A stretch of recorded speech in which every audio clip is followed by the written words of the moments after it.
আসসালামু আলাইকুম। বিশ্ব কাঁপানো খবর জানাচ্ছি আমি মেহজাবিন ইসলাম। আপনি দেখছেন বিশ্বপ্রবাহ। গ্রিনল্যান্ড ইস্যুতে পিছু হটার সুযোগ নেই, হুঁশিয়ারি ট্রাম্পের। বাংলাদেশ দলকে ক্রিকেট থেকে নিষিদ্ধের আবেদন। ট্রাম্পের হুমকিতে স্বর্ণের দামে নতুন রেকর্ড। চতুর্থ সন্তানের মা হতে যাচ্ছেন উষা ভ্যান্স। ইরানের পারমাণবিক স্থাপনাগুলো পরিদর্শনের অনুমতি চাইল IAEA। পাকিস্তানের সাবেক স্বরাষ্ট্রমন্ত্রী রাজা নাদির পারভেজ আর নেই। গুন্ডামির কাছে আমরা মাথা নত করি না। এতক্ষণ শুনলেন সংবাদের শিরোনাম। এবার চলুন দেখে নিই প্রতিটি সংবাদের বিস্তারিত। গ্রিনল্যান্ড ইস্যুতে পিছু হটার সুযোগ নেই, হুঁশিয়ার ট্রাম্পের। গ্রিনল্যান্ড দখলের পরিকল্পনা নিয়ে নিজের অবস্থানে এখনও অনড় মার্কিন প্রেসিডেন্ট ডোনাল্ড ট্রাম্প। সামাজিক যোগাযোগ মাধ্যমে দেওয়া এক পোস্টে তিনি বলেছেন, এই সিদ্ধান্ত থেকে পিছু হটার আর কোনো সুযোগ নেই এবং যুক্তরাষ্ট্রের জন্য এটি অপরিহার্য। হোয়াইট হাউসে এক সংবাদ সম্মেলনে ট্রাম্পকে প্রশ্ন করা হয়, গ্রিনল্যান্ড দখলে কতদূর যেতে রাজি আছেন। জবাবে তিনি বলেন, সময় হলে ঠিকই জানতে পারবেন। এমনকি দ্বীপটি দখলে সামরিক শক্তি ব্যবহারের সম্ভাবনাও নাকচ করে দেননি ট্রাম্প। এক সংবাদ প্রশ্নে এ বিষয়ে সরাসরি মন্তব্য করতে অস্বীকার করেন তিনি। সুইজারল্যান্ডের ডাভোসে ওয়ার্ল্ড ইকোনমিক ফোরামে ট্রাম্পের এই অনড় অবস্থানের কড়া সমালোচনা করেছেন ফরাসি প্রেসিডেন্ট ইমানুয়েল ম্যাক্রন ও কানাডার প্রধানমন্ত্রী মার্ক কার্নি। ম্যাক্রন সতর্ক করেছেন, বর্তমান পরিস্থিতি বিশ্বকে এক নাইন কানুন ব্যবস্থার দিকে ঠেলে দিচ্ছে। কার্নি বলেছেন, অতীতের সেই চেনা বিশ্ব ব্যবস্থা আর ফিরে আসার সম্ভাবনা নেই। আজ বুধবার ডাভোসে পৌঁছানোর কথা রয়েছে ট্রাম্পের। সেখানে গ্রিনল্যান্ড ইস্যুতে তার একাধিক বৈঠক হবে। অন্যদিকে ইউরোপীয় কমিশনের president Ursula von der Leyen Denmark ও গ্রিনল্যান্ডের সার্বভৌমত্ব রক্ষায় পূর্ণ সংহতি প্রকাশ করেছেন। তিনি বলেছেন, এই বিষয়ে কোনো আপোষ হবে না। এদিকে গ্রিনল্যান্ড ইস্যুতে বিরোধিতার জেরে 8টি ইউরোপীয় দেশের উপর আগামী 1 ফেব্রুয়ারি থেকে 10% অতিরিক্ত শুল্ক আরোপের হুমকি দিয়েছেন ট্রাম্প। এর জবাবে ইউরোপীয় ইউনিয়নও পাল্টা ব্যবস্থা হিসেবে যুক্তরাষ্ট্রের সঙ্গে হওয়া চেয়ের চুক্তি স্থগিতের কথা ভাবছে। ট্রাম্পের গ্রিনল্যান্ড দখলের বিরুদ্ধে অবস্থান নিলেন তারই সাবেক উপদেষ্টা। ট্রাম্পের এই পদক্ষেপের ফলে সামরিক জোট ন্যাটোর ভবিষ্যৎ নিয়েও প্রশ্ন উঠেছে। ট্রাম্প ন্যাটোর প্রয়োজনীয়তার কথা স্বীকার করলেও বিপদের সময় এই জোট যুক্তরাষ্ট্রের পাশে দাঁড়াবে কিনা তা নিয়ে সংশয় প্রকাশ করেছেন তিনি। বাংলাদেশ দলকে ক্রিকেট থেকে নিষিদ্ধ করার আবেদন নাকচ। দিল্লি হাইকোর্ট বুধবার বাংলাদেশ ক্রিকেট দলকে সব আন্তর্জাতিক ক্রিকেট থেকে নিষিদ্ধ করার আবেদন শুনতে অস্বীকার করেছে। হিন্দু সম্প্রদায়ের বিরুদ্ধে সহিংসতা অভিযোগ তুলে এ আবেদন করা হয়েছিল। আদালত এটিকে জনস্বার্থ মামলা হিসেবে গ্রহণ করেনি। প্রধান বিচারপতি দেবেন্দ্র কুমার উপাধ্যায় ও বিচারপতি তেজস কারিয়ার বেঞ্চ শুরুতেই আবেদনটির গ্রহণযোগ্যতা নিয়ে প্রশ্ন তোলে। আদালত জানায়, এ আবেদন পররাষ্ট্রনীতি ও আন্তর্জাতিক সম্পর্কের বিষয়। এসব নিঃসিদ্ধান্ত নেওয়ার ক্ষমতা সরকারের, নয় কি আদালতের। বেঞ্চ মন্তব্য করে, আদালতকে অন্য দেশের বিষয়ে নীতিগত সিদ্ধান্ত নিতে বলা যায় না বা ভারতের সীমার বাইরে কোনো বিষয়ে তদন্ত করতেও বলা যায় না। প্রধান বিচারপতি বলেন, সংবিধানের 226 নং অনুচ্ছেদের আওতায় বিদেশি সরকার, আন্তর্জাতিক ক্রীড়া সংস্থা বা অন্য দেশের ক্রিকেট বোর্ডের বিরুদ্ধে নির্দেশ দেওয়া যায় না। আদালত আরও জানায়, আবেদনকারী আইসিসি, বাংলাদেশ ক্রিকেট বোর্ড ও শ্রীলঙ্কা ক্রিকেট বোর্ডকেও মামলায় পক্ষ করা হয়েছে, যা আদালতের এখতিয়ারের বাইরে। বেঞ্চ আবেদনকারীকে বারবার জানায়, বিদেশি ক্রিকেট বোর্ডের বিরুদ্ধে রিট জারি করা যায় না। সরকারকে অন্য দেশের সঙ্গে কিভাবে আচরণ করবে সেটিও আদালত ঠিক করে দিতে পারে না। প্রধান বিচারপতি বলেন, কল্পনা বা ব্যক্তিগত ধারণার উপর ভিত্তি করে জনস্বার্থ মামলা করা যায় না, এর কোনো আইনি ভিত্তি থাকতে হয়। আদালত আবেদনকারীর পাকিস্তানের একটি রায়ের উপর ভরসা করার চেষ্টাও নাকচ করে। আদালত জানায়, ভারতীয় সাংবিধানিক আদালত পাকিস্তানের বিচার ব্যবস্থা অনুসরণ করে না। শেষ পর্যন্ত বেঞ্চের আপত্তির মুখে আবেদনকারী, যিনি নিজেকে একজন আইনের ছাত্র বলে পরিচয় দিয়েছিলেন, তিনি মামলা তুলে নেওয়ার অনুমতি চান। আদালত আবেদন প্রত্যাহারের অনুমতি দেয়। প্রধান বিচারপতি বলেন, আবেদনকারীকে আরও গঠনমূলক কাজে যুক্ত হওয়া উচিত। তিনি বলেন, এ ধরনের আবেদন আইনগতভাবে টেকসই নয় এবং অকারণে আদালতের উপর চাপ তৈরি করে। আদালতের আদেশে বলা হয়, আবেদনটি গ্রহণযোগ্য নয় বলে জানানো হলে আবেদনকারী তা প্রত্যাহারের আবেদন করেন। আবেদনটি প্রত্যাহার হিসেবে খারিজ করা হয়। ট্রাম্পের হুমকিতে সোনার দামে নতুন রেকর্ড। আজ 21 জানুয়ারি এশিয়ার শেয়ার বাজার মিশ্র রকমের দেখা দিয়েছে, আর সোনার দাম নতুন রেকর্ড স্পর্শ করেছে। মার্কিন প্রেসিডেন্ট ডোনাল্ড ট্রাম্পের গ্রিনল্যান্ড নিয়ে শুল্ক হুমকির কারণে বিনিয়োগকারীদের মধ্যে উদ্বেগ তৈরি হয়েছে। খবর এপির। মার্কিন ফিউচারগুলোতে দেখা গেছে মঙ্গলবার ওয়াল স্ট্রিটে বড় পতনের পর বুধবার কিছুটা উত্থান হয়েছে। S&P 500-এর ফিউচার 0.3% বেড়েছে, আর ডাও জোন্স ইন্ডাস্ট্রিয়াল অ্যাভারেজ 0.2% বৃদ্ধি পেয়েছে। সোনার দাম প্রথমবারের মতো $4,800 অতিক্রম করেছে, যা নিরাপদ বিনিয়োগ হিসেবে গ্রহণযোগ্য। বিনিয়োগকারীরা সুইজারল্যান্ডের ডাভোসে অনুষ্ঠিত ওয়ার্ল্ড ইকোনমিক ফোরামে ট্রাম্পের ভাষণের অপেক্ষায় ছিলেন। ট্রাম্প সাংবাদিকদের জানান তিনি সেখানে তার প্রশাসনের অর্জন তুলে ধরবেন। এশিয়ার বাজারে চীনের শেয়ার বাজার বৃদ্ধি পেয়েছে। হংকংয়ের হ্যাংস্যাং 0.4% বেড়ে 26,584.75-এ পৌঁছেছে। সাংহাই কম্পোজিট সূচক 0.1% বেড়েছে, তবে টোকিওর নিক্কেই 225 0.4% পড়েছে। জাপানে অভ্যন্তরীণ ও ভূ-রাজনৈতিক অনিশ্চয়তার কারণে বাজারের উপর চাপ রয়েছে।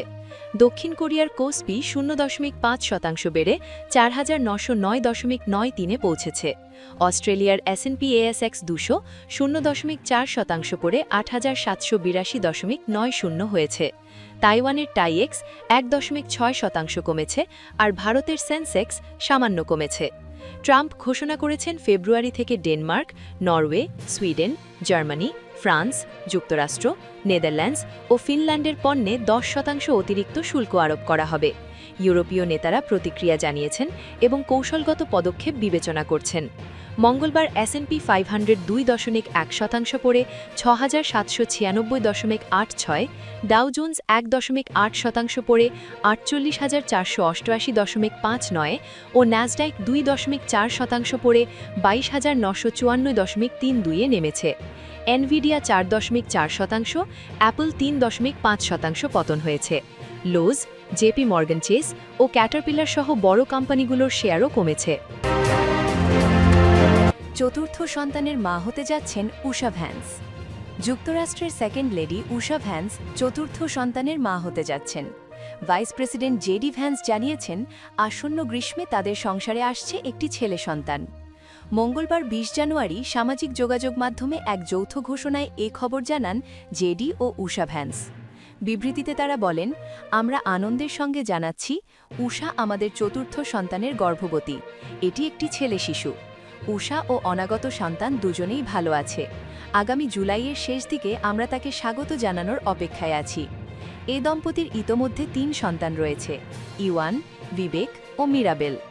দেশীয় ও আন্তর্জাতিক সফরে তাদের সন্তানদের প্রায়ই সঙ্গে দেখা যায়। উষা ভ্যান্স দায়িত্বে থাকা অবস্থায় সন্তান জন্ম দেওয়া প্রথম সেকেন্ড লেডি হতে যাচ্ছেন। যদিও এটি সেকেন্ড লেডির ক্ষেত্রে নজিরবিহীন, তবে যুক্তরাষ্ট্রের ইতিহাসে ফার্স্ট লেডিদের মধ্যে এর উদাহরণ রয়েছে। 1893 সালে প্রেসিডেন্ট গ্রোভার ক্লিভল্যান্ডের স্ত্রী ফ্রান্সিস ক্লিভল্যান্ড হোয়াইট হাউসেই কন্যা সন্তানের জন্ম দেন। আবার 1963 সালে ফার্স্ট লেডি জ্যাকলিন কেনেডির তৃতীয় সন্তান প্যাট্রিক বুভিয়ার কেনেডি অকাল জন্ম নিয়ে 2 দিনের মাথায় মারা যায়। ঘোষণায় জেডি ও উষা ভ্যান্স বলেন, এই সময়টি তাদের জন্য একই সঙ্গে উত্তেজনা ও ব্যস্ত।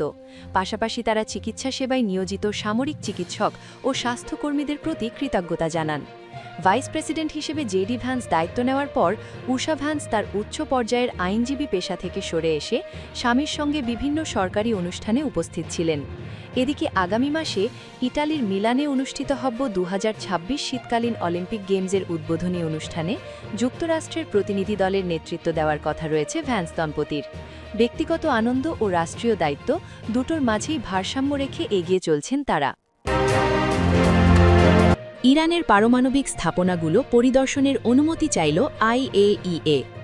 জাতিসংঘের পারমাণবিক পর্যবেক্ষক সংস্থা আন্তর্জাতিক পারমাণবিক শক্তি সংস্থা IAEA এর প্রধান রাফায়েল গ্রোসি ইরানকে নিখোঁজ হাই মাত্রায় ইউরেনিয়ামের বিষয়ে বিস্তারিত প্রতিবেদন দিতে এবং বোমা হামলায় ক্ষতিগ্রস্ত পারমাণবিক স্থাপনাগুলো পরিদর্শনের অনুমতি দেওয়ার আহ্বান জানালেন। সুইজারল্যান্ডের দাভোসে ওয়ার্ল্ড ইকোনমিক ফোরামে বক্তব্য রাখতে গিয়ে গ্রোসি বলেন, এই অচলাবস্থা অনির্দিষ্টকাল চলতে পারে না। তার ভাষায়, একসময় আমাকে বলতে হবে আমি জানি না এই উপাদানগুলো কোথায় রয়েছে। IAEA জানিয়েছে সাম্প্রতিক হামলায় ক্ষতিগ্রস্ত হয়নি এমন ইরানের ঘোষিত 13টি পারমাণবিক স্থাপনা তারা পরিদর্শন করেছে। তবে যুক্তরাষ্ট্র ও ইসরায়েলের বোমা হামলায় ক্ষতিগ্রস্ত নাতানজ, ফোর্দো ও ইস্ফাহান এই 3টি গুরুত্বপূর্ণ স্থাপনা এখনও যাচাই করা সম্ভব হয়নি। গ্রোসি বলেন, এই স্থাপনাগুলোতে কি ঘটেছে এবং ৬০% পর্যন্ত সমৃদ্ধ প্রায় ৪৪০.৯ কেজি ইউরেনিয়ামের বর্তমান অবস্থান কি সেই বিষয়ে ইরানকে একটি বিশেষ প্রতিবেদন জমা দিতে হবে। IAEA এর মানদণ্ড অনুযায়ী এই পরিমাণ ইউরেনিয়াম আরও সমৃদ্ধ করা হলে তাত্ত্বিকভাবে প্রায় 10টি পারমাণবিক বোমা তৈরির ক্ষমতা রাখে। তিনি আরও বলেন, আপাতত উপাদান সরিয়ে নেওয়ার কোনো প্রমাণ নেই, তবে স্বচ্ছতা বজায় রাখতে ইরানের সহযোগিতা জরুরি। পরমাণু অস্ত্র প্রসার চুক্তি প্রসঙ্গে গ্রোসি বলেন, NPT মানা কোনো ঐচ্ছিক বিষয় নয়, এখানে পছন্দমতো বেছে নেওয়ার সুযোগ নেই।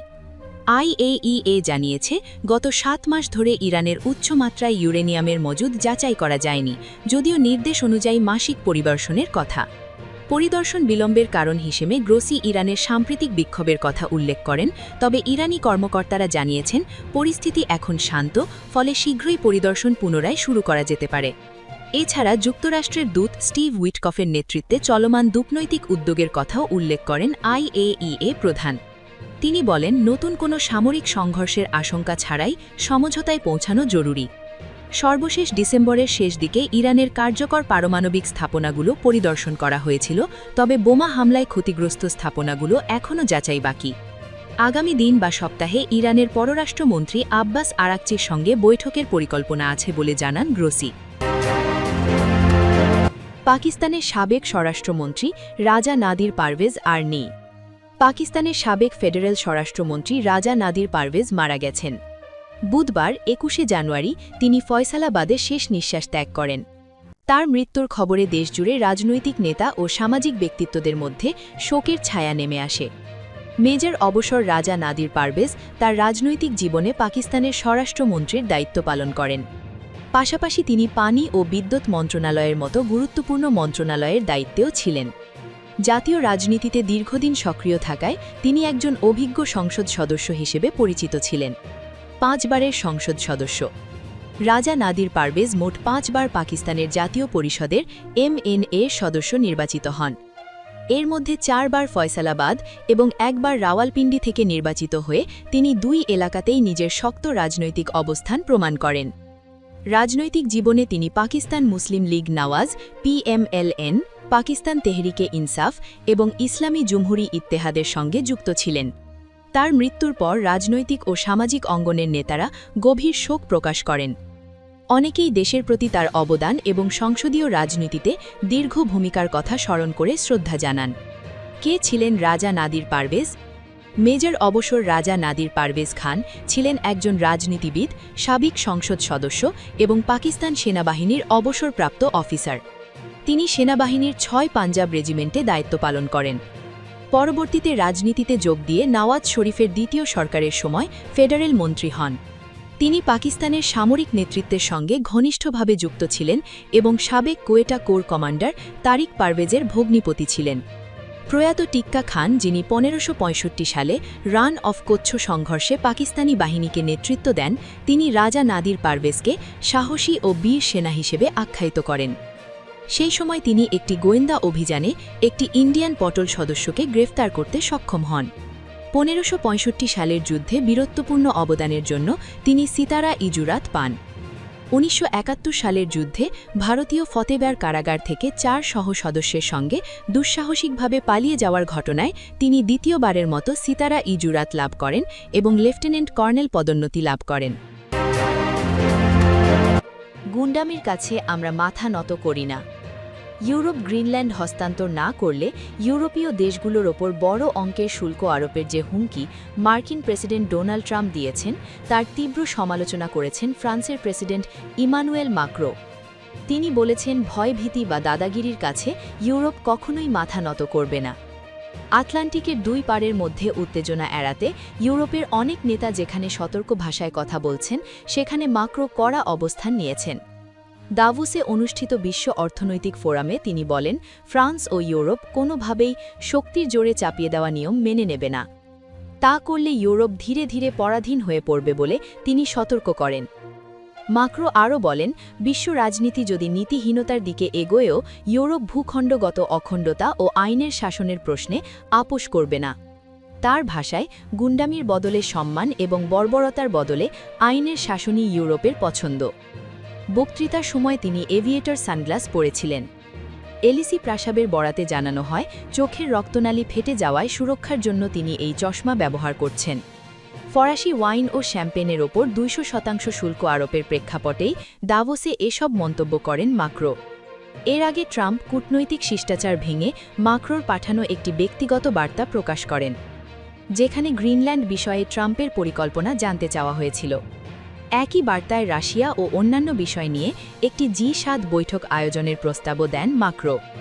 শনিবার ট্রাম্প ঘোষণা দেন, গ্রিনল্যান্ড যুক্তরাষ্ট্রকে দিতে অস্বীকৃতি জানানো পর্যন্ত ফ্রান্স সহ কয়েকটি ইউরোপীয় মিত্র দেশের পণ্যের ওপর 1 ফেব্রুয়ারি থেকে শুল্ক বসানো হবে। ইউরোপের প্রভাবশালী দেশগুলো এই পদক্ষেপকে সরাসরি ব্ল্যাকমেইল হিসেবে দেখছে। দাভোসে মাক্রো বলেন, ওয়াশিংটনের লাগাতার শুল্ক সম্পূর্ণ অগ্রহণযোগ্য, বিশেষ করে যখন তা ভূতর্কীয় সার্বভৌমত্বে হস্তক্ষেপের হাতিয়ার হিসেবে ব্যবহৃত হয়। মাক্রো জানিয়েছেন তিনি বুধবারের আগেই দাভোস ত্যাগ করবেন। অন্যদিকে ট্রাম্পের বক্তব্য দেওয়ার কথা বুধবার, ফলে বিশ্ব অর্থনৈতিক ফোরামে দুই নেতার মুখোমুখি সাক্ষাৎ হওয়ার সম্ভাবনা নেই বলেই মনে করা হচ্ছে।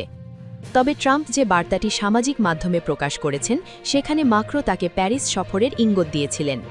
ট্রাম্প সেই ইঙ্গিত গ্রহণ করেছেন কিনা তা এখনও জানা যায়নি।